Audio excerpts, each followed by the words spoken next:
আসসালামু আলাইকুম ভিউয়ার্স, আশা করি সবাই ভালো আছেন। অনেক দিন ধরে ভিডিও দেওয়া হয় না। আমাদের আজকের ভিডিওটি কিছুদিন আগে শুট করা।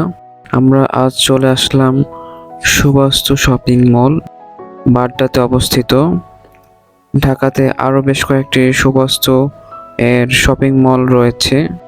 আজ আমরা এখানে আসলাম কিছু কেনাকাটা করার জন্য। আমার এক কাজিনের বিয়ে প্রোগ্রাম রয়েছে, তো সেটার জন্যই আমরা কিছু কেনাকাটা করব।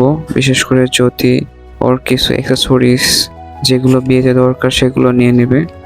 যারা বাড্ডাতে থাকেন তাদের কাছে সুবাস্তু একটি পরিচিত নাম, কারণ এখানে সব ধরনের মানুষই এই শপিং মলে শপিং করতে আসে।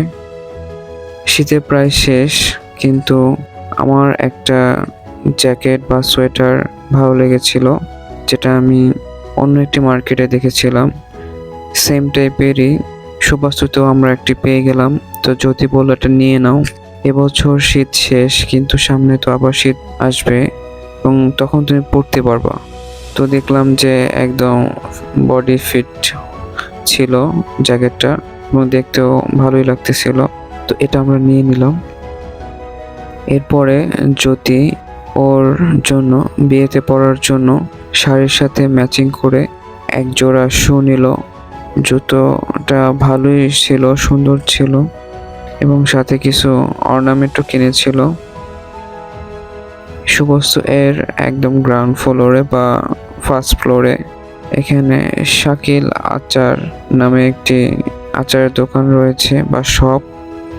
এখানে অনেক ধরনের আচার রয়েছে, আর যেহেতু আমার আর জ্যোতির আচার পছন্দ, তাই আমরা মিস করলাম না আচার নিতে। সাথেই ছিল ফরমোজা এর স্টল। এখানে অনেক ধরনের জুস এবং আইসক্রিম পাওয়া যাচ্ছিল। আমরা এখান থেকে লাচ্ছি নিয়ে নিলাম। এখানকার প্রাইস কিছুটা রিজনেবল ছিল। যেমন বসুন্ধরাতে এই ফরমোজা থেকে একটি লাচ্ছি বা স্মুথি নিলে আপনার 250 টাকা পড়ে, এখানে সেটি 150 টাকা। এবং পার স্কুপ আইসক্রিমও যথেষ্ট রিজনেবল ছিল। অ্যাটলিস্ট বসুন্ধরা শপিং মলের থেকে কিছুটা কমে এখানে পাওয়া যাচ্ছিল। যদিও আমার কাছে মনে হয়েছিল কোয়ালিটি একটু ভ্যারি করে। তো এই ছিল আমাদের শর্ট করে একটি ভিডিও শেয়ার করা। অনেক দিন ধরে ভিডিও দেওয়া হয় না, তাই ভাবলাম যে ছোট কোনো একটা ভিডিও দিয়ে আপনাদের সাথে অ্যাটাচ থাকি, তাই এই ভিডিওটা শেয়ার করা। সবাই আমাদের সাথে থাকবেন। আল্লাহ হাফেজ।